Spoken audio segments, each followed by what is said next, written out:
आप सभी को नमस्कार। आज मैं आप सभी के समक्ष भोलेनाथ की एक कहानी लेकर आई हूँ कि अमरनाथ की कथा क्या है जिसको सुनने से अमर हो जाते हैं। तो श्रवण करते हैं। एक बार माता पार्वती जी ने महादेव से यह प्रश्न किया कि महादेव, ऐसा क्यों होता है कि आप अजर अमर हैं और मुझे हर जन्म के बाद नए स्वरूप में आकर फिर से कठोर वर्षों की तपस्या के बाद ही आपको प्राप्त करना होता है। जब मुझे आपको ही प्राप्त करना है तो फिर मेरी यह तपस्या क्यों, मेरी इतनी कठोर परीक्षा क्यों, और आपके कंठ में पड़ी यह प्रमुंड माता तथा आपके अमर होने का कारण वह रहस्य क्या है। महाकाल ने पहले तो माता को यह गूढ़ रहस्य बताना उचित नहीं समझा, परंतु माता की स्त्री हट के आगे उनकी एक न चली। तब अंत में महादेव शिव को माँ पार्वती को अपनी साधना की अमर कथा, जिसे हम अमृतों की कथा के रूप में जानते हैं, इसी परम पावन अमरनाथ की गुफा में कही। भगवान शंकर ने माँ पार्वती जी से एकांत व गुप्त स्थान पर अमर कथा सुनने को कहा, जिससे कि अमर कथा को कोई भी जीव, व्यक्ति और यहाँ तक कि कोई भी पशु पक्षी भी न सुन ले, क्योंकि जो कोई भी इस अमर कथा को सुन लेता वह अमर हो जाता। इस कारण शिवजी माँ पार्वती को लेकर किसी गुप्त स्थान की ओर चल पड़े। सबसे पहले भगवान भोले ने अपनी सवारी नंदी को पहलगाम पर छोड़ दिया।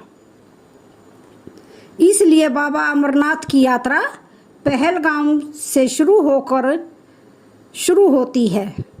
आगे चलने पर शिवजी भगवान ने अपनी जटाओं में चंद्रमा को चंदनवाड़ी में अलग कर दिया और गंगा जी को पंचतरणी में और कंठाभूषण सर्पों को शेषनाग पर छोड़ दिया।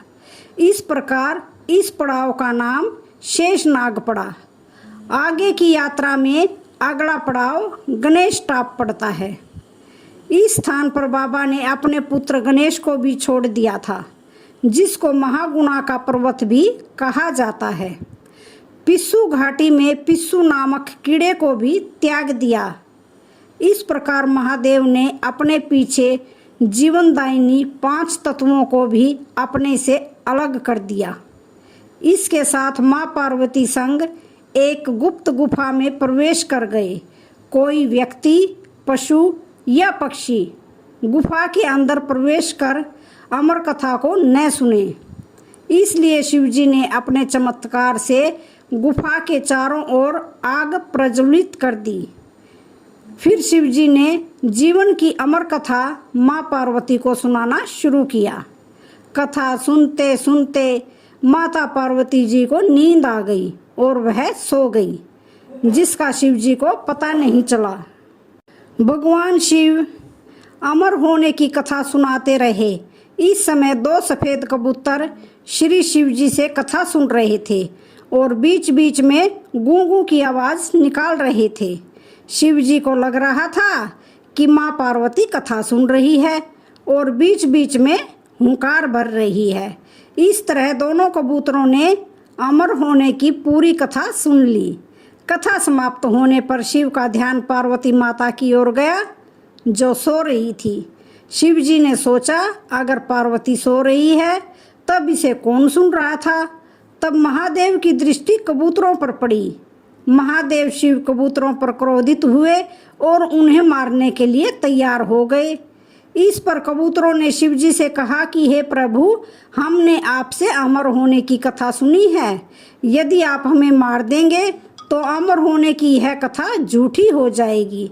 इस पर शिवजी ने कबूतरों को जीवित छोड़ दिया और उन्हें आशीर्वाद दिया कि तुम सदैव इस स्थान पर पार्वती जी के प्रतीक चिन्ह के रूप में निवास करोगे। अतः यह कबूतर का जोड़ा अजय अमर हो गया। माना जाता है कि आज भी इन दोनों कबूतरों का दर्शन भक्तों को यहाँ प्राप्त होता है। इस तरह से यह गुफा अमर कथा की साक्षी हो गई व इसका नाम अमरनाथ गुफा पड़ा। जहाँ गुफा के अंदर भगवान शंकर बर्फ के बने हुए शिवलिंग के रूप में विराजमान हैं। पवित्र गुफा में माँ पार्वती के अलावा गणेश के भी अलग से बर्फ से निर्मित दर्शन किए जा सकते हैं। इस पवित्र गुफा की खोज के बारे में पुराणों में एक और भी कथा है, जो कि एक बार एक गडरिये को एक साधु मिला, जिसने उस गडरिये को कोयले से भरी एक बोरी दे दी, जिसे गडरिया अपने कंधे पर लाद कर अपने घर को चल दिया। घर आकर उसने बोरी खोली तो वह आश्चर्यचकित हुआ, क्योंकि कोयले की बोरी अब सोने के सिक्कों की हो चुकी थी।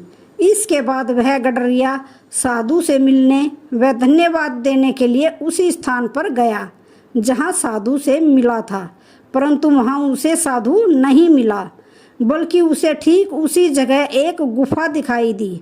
गडरिया जैसे ही उस गुफा के अंदर गया तो उसने वहां पर देखा कि भोले बाबा बर्फ के बने शिवलिंग के आकार में स्थापित थे। उसने वापस आकर सबको यह कहानी बताई और इस तरह भोले बाबा की पवित्र अमरनाथ गुफा की खोज हुई।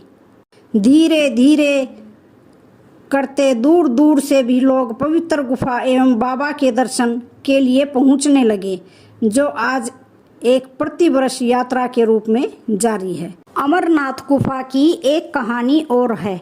कहा जाता है कि जब भगवान शंकर इस अमृत ज्ञान को भगवती पार्वती को सुना रहे थे तो वहाँ एक शुक यानी तोता का बच्चा भी यह ज्ञान सुन रहा था। पार्वती कथा सुनने के बीच बीच में हुंकारा भरती थी। पार्वती जी को कथा सुनते सुनते नींद आ गई और उनकी जगह पर वहां बैठे एक शुक ने हुंकारी भरना प्रारंभ कर दिया। जब भगवान शिव को यह बात पता चली तब वे शुक को मारने के लिए दौड़े और उसके पीछे अपना त्रिशूल छोड़ दिया। तोता जान बचाने के लिए तीनों लोकों में भागता रहा।